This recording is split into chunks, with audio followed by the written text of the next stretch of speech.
Hello friends, मैं S Bhardwaj आप सभी लोगों का स्वागत करता हूं आज के रेशियो प्रोपोर्शन के दूसरे लेक्चर में।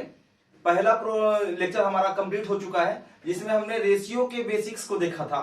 उसी कड़ी में आगे बढ़ते हुए आज हम लोग प्रोपोर्शन के बेसिक्स को देखेंगे, प्रोपोर्शन देखेंगे। ठीक है, तो प्रोपोर्शन से रिलेटेड जो भी प्रश्न आते हैं या पहले मैं एकदम जो जीरो लेवल का होता है वो पहले मैं बता रहा हूं, उसके बाद सवाल की तरफ बढ़ेंगे। जब तक आप रेशियो और प्रोपोर्शन क्लियर नहीं होगा कि है क्या ये, उसके बाद आप सवालों को कैसे कर पाएंगे। तो सबसे पहले आपको क्या करना है कि रेशियो और प्रोपोर्शन की जो बारीकियां हैं उसे आप देख लो, उसके बाद फिर हम लोग सवाल की तरफ चलेंगे। तो ये छोटा सा लेक्चर होगा जिसमें हम लोग प्रोपोर्शन के बारे में पढ़ेंगे और प्रोपोर्शन पढ़ने के बाद फिर हम लोग क्वेश्चन की तरफ रुख करेंगे। तो शुरू करते हैं आज का लेक्चर।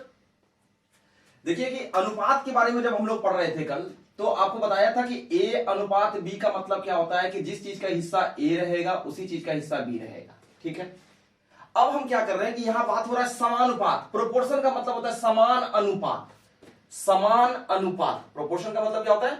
समान अनुपात। तो समान अनुपात का मतलब क्या हुआ कि दो, देखिए समान अनुपात का मतलब हो गया इक्वल रेशियो, तभी तो समान अनुपात बोलेंगे। समानुपात का मतलब इक्वल रेशियो। ठीक है, तो इसका मतलब दो रेशियो लेंगे, ए अनुपात बी और उसके बाद सी अनुपात डी। दोनों अगर इक्वल हो जाए तो इसको हम लोग समानुपात बोलेंगे। इसको हम लोग क्या बोलेंगे? समानुपात बोलेंगे। ठीक है, समानुपात बोलेंगे। क्लियर है? तो ये कब होगा समानुपात, कब होगा प्रोपोर्शन? समानुपात बोलो या प्रोपोर्शन बोलो, ठीक है, तो हो गया ये सेम। तो ये कब होगा? जब दो रेशियो आपस में बराबर हो जाए। ठीक, तो अब इसी इक्वल टू को हम लोग क्या इसे लिख सकते हैं? ए इज टू बी, यहां डबल रेशियो इस तरह से कर दीजिए। ये इज टू क्या हो गया? सी इज टू डी। ये है हमारा प्रोपोर्शन, ये है हमारा क्या? प्रोपोर्शन। अब इसमें देखिए, इसमें जो है ये हो गया हमारा पहला टर्म, ये हो गया हमारा दूसरा टर्म, ये हो गया तीसरा टर्म और ये हो गया चौथा टर्म। ठीक है, फोर्थ टर्म। चार टर्म इसमें होते हैं, ये फर्स्ट टर्म, ये सेकेंड टर्म, ये थर्ड टर्म और ये फोर्थ टर्म। तो चार तरह के चार टर्म इसमें होंगे। ठीक है, अब इन चारों टर्म के बीच में एक रिलेशन स्थापित होता है। उस रिलेशन को अगर आप समझते हैं तो फिर फर्स्ट प्रोपोर्शनल निकालना, सेकंड प्रोपोर्शनल निकालना, थर्ड प्रोपोर्शनल निकालना, पहला समानुपात, दूसरा समानुपात, तीसरा समानुपात या फिर चौथा समानुपात, ये आप निकाल सकते हो। दो तीन नंबर दिए हुए होते हैं, उसमें से सेकंड या थर्ड या फोर्थ प्रोपोर्शनल निकालने को कहता है एग्जाम में, जो आपको निकालना आना चाहिए। तो अब ये देखिए फर्स्ट प्रोपोर्शन, ये देखिए फर्स्ट टर्म हो गया, ये सेकेंड टर्म हो गया, ये थर्ड टर्म हो गया, ये फोर्थ टर्म हो गया। इससे एक सीख मिलता है। इससे क्या सीख मिलता है कि आपको हमेशा प्रोपोर्शन को चार टर्म में समझना है और चार टर्म में ही उसको सोचने का आदत बना लेना है। नहीं तो फिर आपको फॉर्मूला याद करना पड़ेगा। आपको क्या करना है? चार टर्म में इसको समझने का आदत बनाइए। चार टर्म में समझने का आदत बनाने का मतलब क्या होता है कि आप ए बी सी डी चार, अगर चार टर्म नहीं है प्रोपोर्शन में तो हम उसको चार टर्म में कन्वर्ट कर देंगे। याद रखिए, चार टर्म अगर नहीं है तो चार टर्म में उसको क्या करेंगे? कन्वर्ट कर देंगे, जिससे आपको समझ बनाने में आसानी होगी और फिर आप समझ पाओगे। ऐसा मैं क्यों कह रहा हूं ये आपको तुरंत पता चल जाएगा।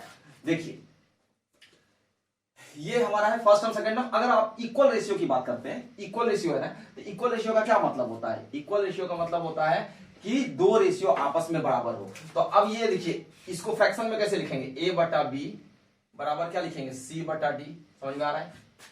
ए बटा बी बराबर क्या लिखेंगे? सी बटा डी। अब इसको क्रॉस मल्टीप्लीकेशन करेंगे तो क्या हो जाएगा? ए इंटू डी बराबर सी बी इंटू सी। समझ में आ रहा है?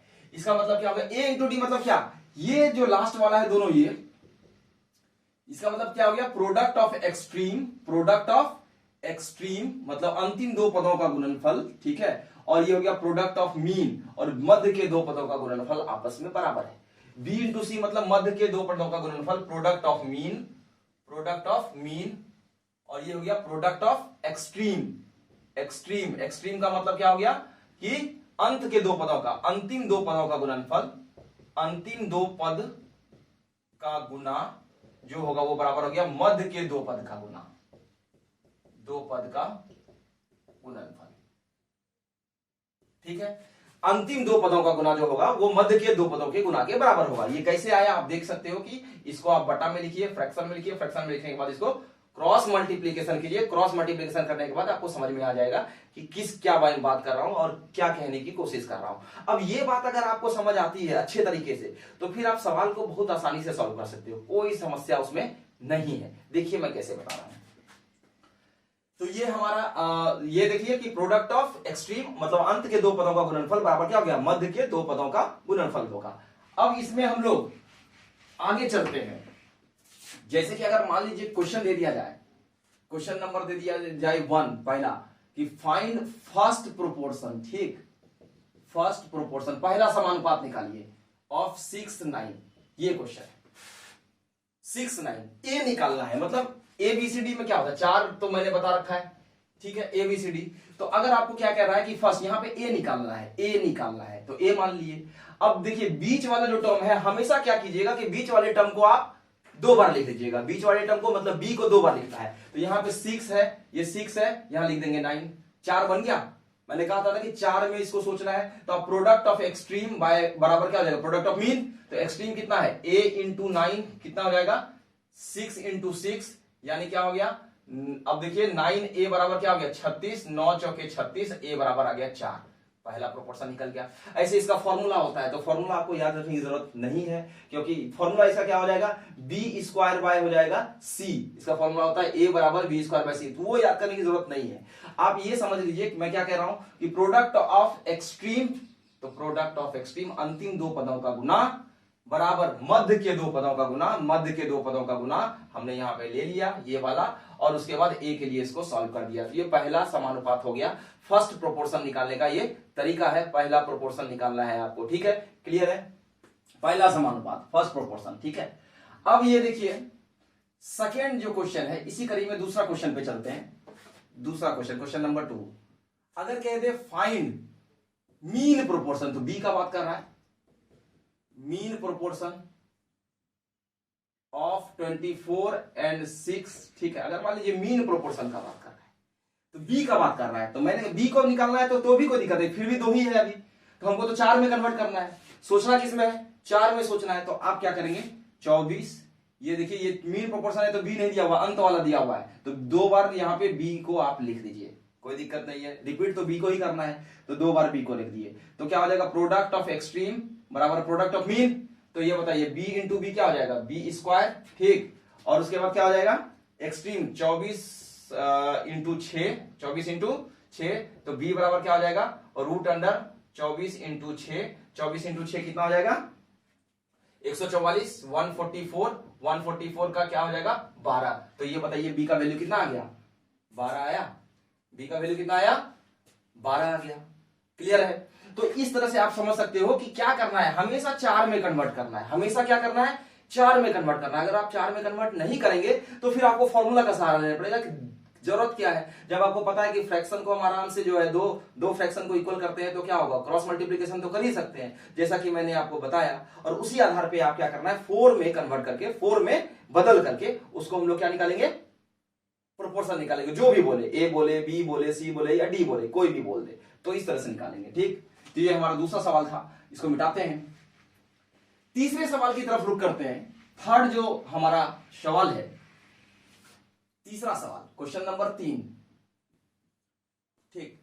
अगर कह दे फाइंड फोर्थ प्रोपोर्शन, अगर चौथा समानुपात निकालना हो तो प्रोपोर्शन ऑफ 3 6 12, चौथा वाला, ये तो बड़ा आसान है। अब देखिए चौथा 3 6 12, चौथा मान लेते हैं एक्स है या डी मान लेते हैं, ठीक, ये निकालना है। तो यहां से भी क्या करेंगे, अंतिम दो पदों का गुणनफल, तो 3 इंटू डी, इसको दोनों को गुना करना है, और फिर क्या करना है 6 इंटू 12 कर दीजिए, तो 3 चौके 12, डी बराबर क्या होगा 24। ये हो गया चौथा समानुपात, कोई दिक्कत नहीं है। चौथा रहेगा तो बहुत आसान है, 4 टर्म में तो हमेशा सोचना ही है। अगर 4 टर्म नहीं दिया हुआ है तो बीच वाले टर्म को क्या करना है, 2 बार रिपीट कर देना है, और रिपीट करने के बाद 4 में कन्वर्ट कर देना है। फिर प्रोडक्ट ऑफ एक्सट्रीम बराबर प्रोडक्ट ऑफ मीन लगा देंगे, अंतिम दो पदों का गुणनफल बराबर क्या, मध्य के दो पदों का गुणनफल। तो ये हमारा हो जाएगा डी बराबर 24, दिक्कत नहीं है। ये हमारा कौन सा सवाल था, तीसरा सवाल था। आज मैं इसी बेसिक्स पे ही लेक्चर खत्म करूंगा, क्योंकि इसके बाद मुझे कुछ काम है, तो मैं सिर्फ बेसिक्स को बता करके आज का लेक्चर समाप्त करूंगा। अगले क्लास से हम लोग क्या करेंगे, सवालों की तरफ बढ़ेंगे। उसके पहले मेरा आपसे आग्रह है कि आप ये दोनों लेसन जरूर देखिए, क्योंकि समझ बनाने के लिए आपको ये दोनों लेसन देखना बहुत जरूरी है। अब देखिए अगला सवाल जो है, फाइंड थर्ड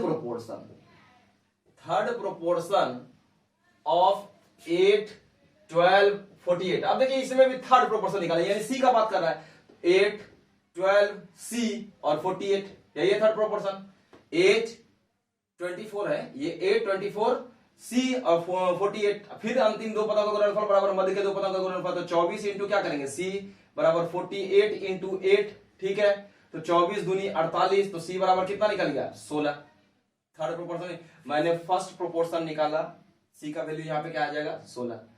फर्स्ट प्रोपोर्शन निकाला, सेकेंड प्रोपोर्शन निकाला, थर्ड प्रोपोर्शन निकाला और फोर्थ प्रोपोर्शन भी निकाला कि कैसे आप इसको निकाल सकते हो, ठीक है। अब एक सवाल इसमें और देखेंगे। अगला जो सवाल होगा वो हमारा मिक्स रेशियो से रिलेटेड होगा। क्वेश्चन नंबर 4, आज के सीरीज का क्वेश्चन नंबर 4, क्वेश्चन नंबर 4, ठीक है। क्वेश्चन नंबर 4 कह रहा है,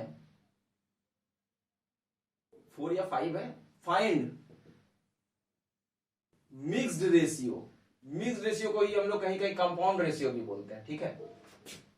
कंपाउंड रेशियो ऑफ 3:4, 8:9 और 11:12, इसका कंपाउंड रेशियो। कंपाउंड रेशियो का मतलब है, इसको आप क्या करना है, आंसर में यहां पे देखिए 3/4 लिख दीजिए, 8/9 लिख दीजिए और 11/12 लिख दीजिए। कंपाउंड मतलब सबको मिला देना, मिक्स कर देना है, सबको क्या कर देना है, मिक्स कर देना है, सबको कंपाउंड कर देना, सबको मिला देना है। मिलाएंगे कैसे, तो सबका न्यूमरेटर को एक साथ ले लीजिए, सबके डिनोमिनेटर को एक साथ लेके इसको गुना कर दीजिए। इसको क्या करना है, गुना कर देना है। तो 4 दूनी 8, 3 तिया 9 है ना, 2 छके 12, तो क्या हो जाएगा, ये 11/6 तिया 18, ये इसका मिक्स्ड रेशियो आ जाएगा। समझ में आ रहा है, सबको मिला देना है, सबके न्यूमरेटर को एक साथ ऑपरेट कर दीजिए, गुना कर दीजिए, सबके डिनोमिनेटर को एक साथ कर दीजिए। इसी को हम लोग क्या बोलते हैं, कंपाउंड रेशियो या मिक्स्ड रेशियो। क्लियर है। तो इस तरह से आपको ये समझना होगा कि कैसे हम लोग रेशियो के बाद प्रोपोर्शन की तरफ देखें। और प्रोपोर्शन क्या है, मतलब इक्वल रेशियो मतलब क्या हो गया, प्रोपोर्शन हो गया। तो ये छोटा सा लेक्चर था प्रोपोर्शन को समझाने का, और सटीक तरीका है ये, आप आराम से समझ जाएंगे। इसके बाद हम लोग सवाल की तरफ चलेंगे, उसके लिए आप हमारे लेक्चर के साथ बने रहें। और फिर मिलते हैं अगले वीडियो में, जिसमें हम लोग रेशियो और प्रोपोर्शन से रिलेटेड अच्छे अच्छे सवालों को देखेंगे, बेसिक से लेकर के एडवांस तक के सवालों को देखेंगे। तब तक के लिए बाय बाय, जय हिंद।